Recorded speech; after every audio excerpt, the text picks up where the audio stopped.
Hello guys! Hello parto sa lahat ng mga Capricorn. Capricorn, welcome dito sa aking channel, Kapalaran 888. Welcome. Alamin natin kung anong messages, energy, gabay para sa lahat ng Capricorn. This is unexpected. Ano ba yung unexpected na possible na dumating sa'yo, Capricorn? Okay. First card natin, courtship. May asawa ka ba? May boyfriend, girlfriend, ka-live-in? Kasi nakikita natin dito na possible na isang unexpected na ligawan. Pwedeng resonated ka sa Taurus, so panoorin mo yung Taurus in Virgo. Etong courtship na to, it's either may naliligaw sa'yo, or it's either may nag-aalok sa'yo ng kasal, or may isang tao dito, Capricorn, na aalokin ka ng kasal. Pwedeng ibang lahi siya, or maybe ex mo siya, or kung sino man siya na inaalok ka niya ng stability. Na parang halimbawa, kung panganay ka, breadwinner ka, tutulungan ka niya para sa ayos yung mga financial and emotional needs ng iyong family since ikaw yung breadwinner. Maganda yung promise na ito kasi stability siya. Number 4.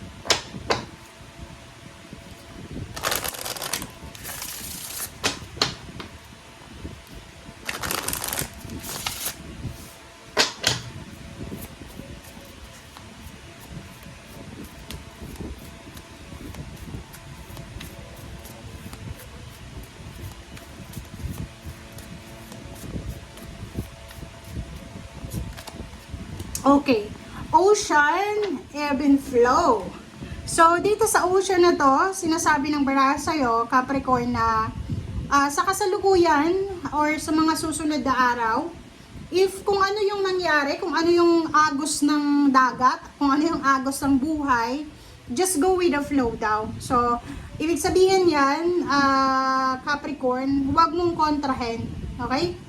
Huwag mong kukontrahen kung ano yung flow, kung ano yung energy, vibration na dumadaloy sa ngayon or sa susunod na araw. So, ibig sabihin, kung halimbawa may hinihintay ka, tapos medyo natatagalan, you need to be patient. Okay? You need to be patient, you need to be calm, relax.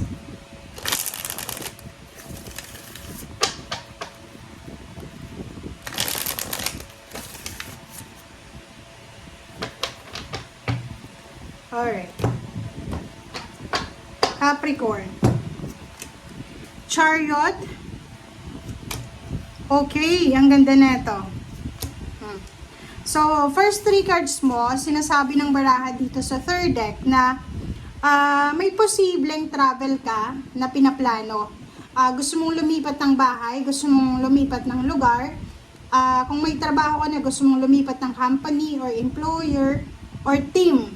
Ganon. Yung iba din sa inyo dito, kailangan mong mag-travel. Kailangan mong lumipat. Is either nakatira ka sa probinsya or sa Pilipinas.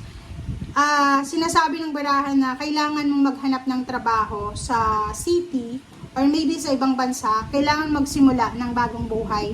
So, ibig sabihin, ang impress kasi na to is marami kang mga ideas. Okay? Mga dreams, goals, and ideas na nasa isip mo. Diba? Na parang, eto yung gusto kong ma-manifest, eto yung gusto kong mangyari sa buhay ko. And, etong 3 of Pentacles na to, sinasabi ng barahan na, alam mo na sa panahon ngayon, sobrang hirap ng buhay, sobrang hirap maghanap ng trabaho. But, you're ready, you're willing to start, you're ready and you're willing to move. Parang ganun. And yung 3 of Pentacles na to, sinasabi ng barahan na, makakatagpo ka, Capricorn, ng mga tao sa paligid mo. Or kahit, like for example, bago ka lang sa company, bago ka lang sa bansang yan, or sa lugar na yan, makakatagpo ka ng mga tao na makakatulong sa'yo para makapagsimula ka ng bagong buhay. Kumbaga, yung pupuntahan mo na lugar, hindi siya stagnant na lugar. Yung lugar na yan na pupuntahan mo, yung plano mo na yan is maganda. Kumbaga nasa right timing siya. But for the moment, since go with the flow ka lang muna, sinasabi na habang nanonood ka sa ngayon, huwag mong madaliin yung sitwasyon. Kasi once na binigay na sa'yo ng universe yung the chariot, kasi yung chariot mabilis yan pag binigay na sa'yo ng universe yung go signal, napakabilis niyan. So, baka hindi ka makapag-desisyon. Sa ngayon, sinasabi ng barahan na kung looking for a job ka, i-prepare mo na yung mga documents mo. Kung international yan, i-prepare mo na yung documents mo, health mo, make sure na healthy ka, fit to work ka para walang problema. Talagang travel to guys, diba? So, problema lang dito, may problema dito ha, Capricorn, mag-iingat ka. You need to be careful, very careful dito kasi yun na nga, ikaw kasama ang pamilya mo or maybe boyfriend and girlfriend siya or magka-live-in partner, mag-asawa. Nagpaplano silang maghanap ng trabaho sa ibang bansa or sa ibang lugar. Ang problema lang, may isang tao dito. It's either Virgo, it's either Aries, ano pa ba yan? Leo, Gemini, parang ganon. Sila yung mga tao na kukontrahin nila yung plano mo. So, you need to be very careful. Pero wala yung magagawa yung mga tao yan kasi yung pinangahawakan nila is inggit. Okay? So, may mga naiinggit sa'yo dito, Capricorn. Tingnan mo to. Itong 7 of Swords na yan, parang magnanakaw siya, diba? Parang i-brainwash ka niya. Like, gusto mong pumunta ng ibang bansa. Sasabihin niya sa'yo, naku, mahuhomesick ka, first time mo pa lang, ganyan, ganito. Naku, wag kang maniniwala sa kanila. Kasi hindi naman sila ang mahomesick eh. Kung mahomesick ka, ikaw yun, hindi sila. And yung taong ito, naiinggit siya sa'yo eh. Alam niya na once na nag-travel ka na, once na umalis ka na, magiging successful ka.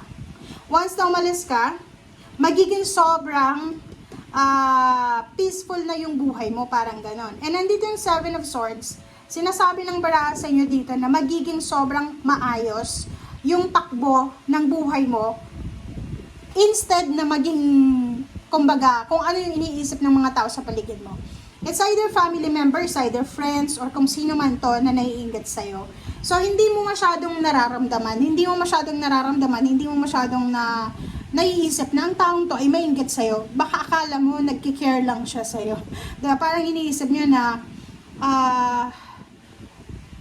or baka pinoproject niya sa'yo na nagkikare siya sa'yo, kaya niya sinasabi ko, no, naiinggit siya eh. Alam niya na masasapawan mo siya once na ginawa mo tong desisyon na to. So, mag-iingat ka sa mga taong pagsasabihan mo ng mga plano mo about travel, about kung ano man na plano yan.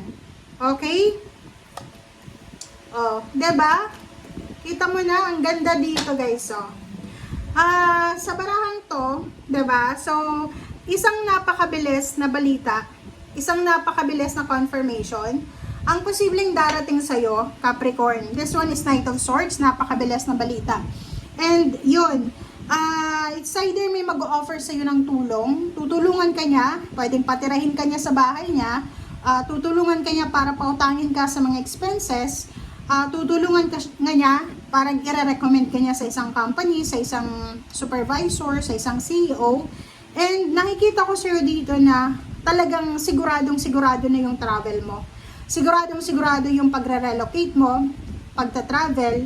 And nakikita ko dito yung yung despedida party. Meron ditong despedida party, isang exciting na party, celebration because of traveling, because of relocation, because of new house, new car, or kung ano man to na bago na darating. Maybe, new relationship, or maybe kasal, or baby, or kung ano man to na bago na darating sa'yo. Okay? Thank you guys for watching. Bye!